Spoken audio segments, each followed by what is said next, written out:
strong aftershocks hit after quake kill 7.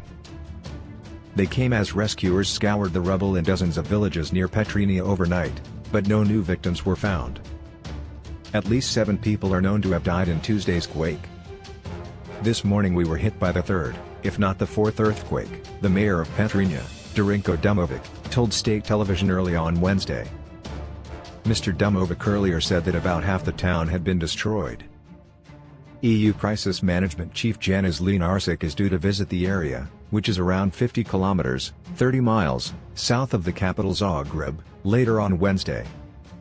At the moment, mostly winter tents, electric heaters, sleeping beds and sleeping bags are needed as well as housing containers, Ms. Lenarčič wrote on Twitter.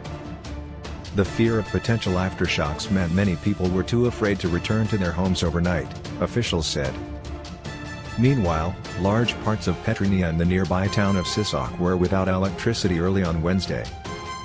Croatia's president and prime minister saw for themselves the scale of damage in Petrinja within 2 hours of the earthquake and were united in their response. It is a bitter blow for the townspeople, who faced a significant rebuilding operation after Croatia's War of Independence in the 1990s. More recently, they have been tackling economic devastation, with the decline of traditional industries. But Petrinja's residents will be seeing in the new year in temporary accommodation, with little prospect of an early return home.